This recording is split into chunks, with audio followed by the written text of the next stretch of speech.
বিসমিল্লাহির রহমানির রহিম। প্রিয় বরিশালবাসী, প্রিয় পটুখালীবাসী, বরগুনাবাসী, ভোলাবাসী, প্রিয় ঝালকাঠিবাসী, আসসালামু আলাইকুম। আসসালামু আলাইকুম। কেমন আছেন আপনারা? আলহামদুলিল্লাহ। প্রিয় উপস্থিতিবৃন্দ, প্রিয় ভাই ও বোনেরা, আজ আমরা এখানে একত্রিত হয়েছে নির্বাচন উপলক্ষে। কোন নির্বাচন? আগামী 12 তারিখে বাংলাদেশে একটি জাতীয় নির্বাচন অনুষ্ঠিত হতে যাচ্ছে। সেই নির্বাচনে এই মাঠে উপস্থিত প্রত্যেকটি ভাই বোন সহ সমগ্র বরিশাল বিভাগ সহ সমগ্র বাংলাদেশের প্রায় 13 কোটি ভোটার সেই নির্বাচনে ইনশাল্লাহ ভোট প্রদান করবে। প্রিয় ভাই বোনেরা, এই যে মঞ্চের সামনে আমার এখানে কিছু মানুষ বসে আছেন, এই মানুষগুলো গুম, খুন, জুলাই আন্দোলনে যে শহীদ হয়েছে সেই পরিবারের সদস্যবৃন্দ।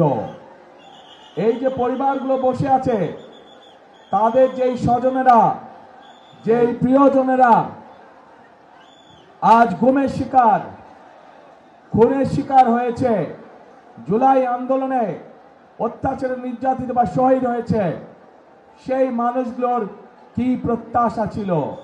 সেই মানুষগুলোর প্রত্যাশা ছিল এই বাংলাদেশের মানুষ তাদের যে অধিকার, যেই অধিকারকে বিগত 16 বছর ধরে ছিনিয়ে নেওয়া হয়েছিল, ভোটের অধিকার, কথা বলার অধিকার, সেই অধিকারকে জনগণের জন্য লড়াই করে আনতে গিয়ে এই মানুষগুলো হত্যার শিকার হয়েছে, গুমের শিকার হয়েছে, খুনের শিকার হয়েছে।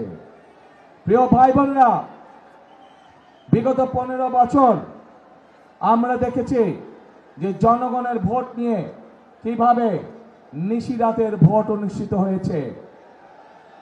আমরা দেখেছি জনগণের ভোটের অধিকার কেড়ে নিয়ে কিভাবে আমি দামি নির্বাচন করা হয়েছিল, তথাকথিত নির্বাচনের নামে, মনে আছে আপনাদের?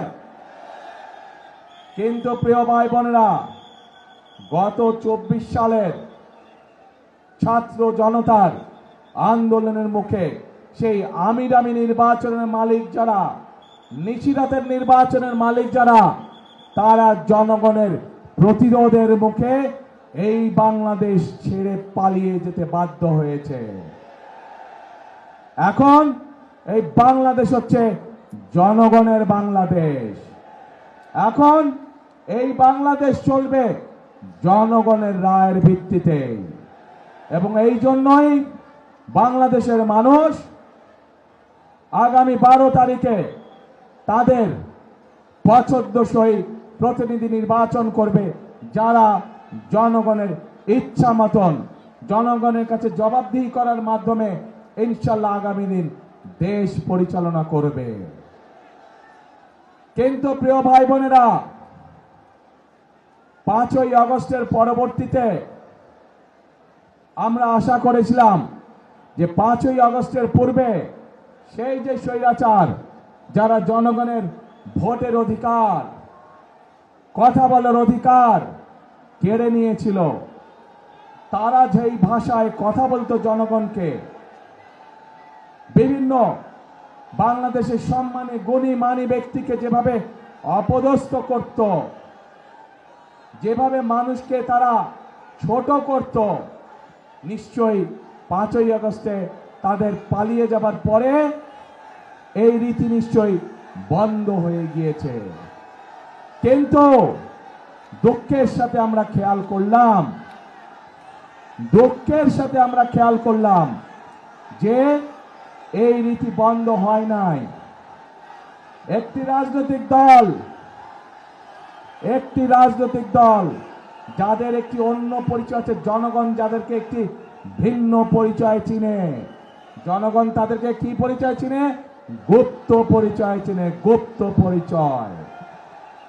আপনারা চিনেন কারা তারা গুপ্ত? বাংলাদেশের রাজনীতিতে কারা সেই গুপ্ত?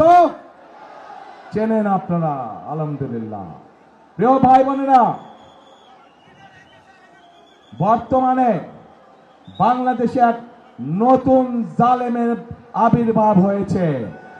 এই গুপ্ত সংগঠনের ব্যক্তিরা নতুন জালেম রূপে আবির্ভূত হয়েছে বাংলাদেশের মানুষের কাছে। কেন? প্রিয় ভাই বোনেরা, এই বাংলাদেশে আবহমান কাল ধরে, শত হাজারো বছর ধরে এই বাংলাদেশে নারী পুরুষ সকলে মিলে মাঠে কাজ করে। বাংলাদেশে যেমন কৃষক ভাইরা কাজ করে মাঠে, একইভাবে আমরা জানি বাংলাদেশের বিভিন্ন প্রত্যন্ত অঞ্চলে কৃষানীর বোনরাও তারা মাঠে কাজ করে। প্রিয় ভাই বোনেরা, শুধু মাঠেই নয়, বিভিন্ন কল কারখানায় আমরা দেখেছি আমাদের মায়েরা, আমাদের বোনেরা, আমাদের নারীরা তারা পুরুষের পাশাপাশি কাঁধে কাঁধ মিলিয়ে কাজ করে। তারা যে গার্মেন্ট শিল্প নিয়ে সমগ্র পৃথিবীতে আমরা গৌরব বোধ করি, সেই গার্মেন্ট শিল্পই টিকিয়ে রেখেছে এই দেশের নারী সমাজ, এই দেশের মা বোনেরা। প্রিয় ভাই বোনেরা, আজ আমরা অত্যন্ত কষ্টের সাথে দেখছি, অত্যন্ত ঘৃণার সাথে দেখছি এই যে নতুন জালেম, যাদেরকে মানুষ গুপ্ত হিসাবে চিনে, এই জালেমদের নেতা সে 2 দিন আগে প্রকাশ্যে বলেছে বাংলাদেশের নারীদেরকে সে একটি অত্যন্ত কলঙ্কিত শব্দ দিয়ে ব্যবহার করেছে। প্রিয় ভাই বোনেরা,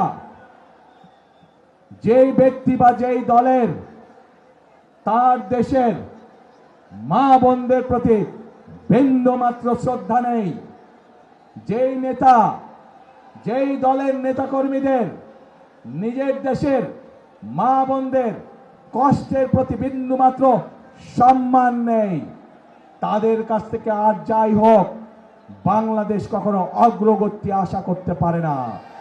তাদের কাছ থেকে আর যাই হোক বাংলাদেশের মানুষ আত্মসম্মানমূলক কোনো মর্যাদাপূর্ণ কোনো আচরণ আশা করতে পারে না।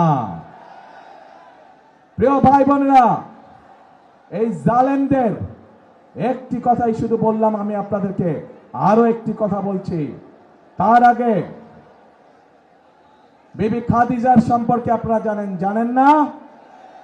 আমাদের প্রিয় নবী করিম সাল্লাল্লাহু আলাইহি ওয়াসাল্লামের স্ত্রী এই বিবি খাদিজা, উনিও একজন কর্মজীবী মহিলা ছিলেন।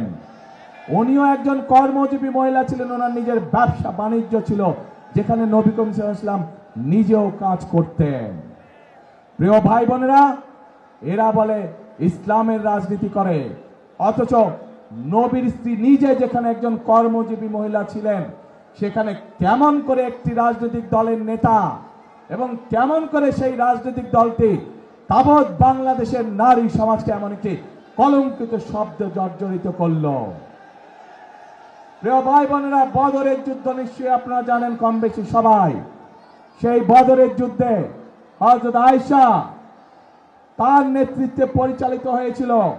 তার নেতৃত্বে যুদ্ধের সকল সরঞ্জামাদি সরবরাহ করা হয়েছিল। তার নেতৃত্বে যুদ্ধে যারা আহত হয়েছিল সেই মানুষগুলোকে নার্সিং দেওয়া হয়েছিল, ট্রিটমেন্ট দেওয়া হয়েছিল। কাজে আমরা ইসলাম ধর্ম বলে, আমরা আমাদের দেশের সামাজিক অবস্থান বলে, সকল জায়গায় নারীদের একটি শক্তিশালী অবস্থান আছে এবং আমরা কোনোভাবেই অস্বীকার করতে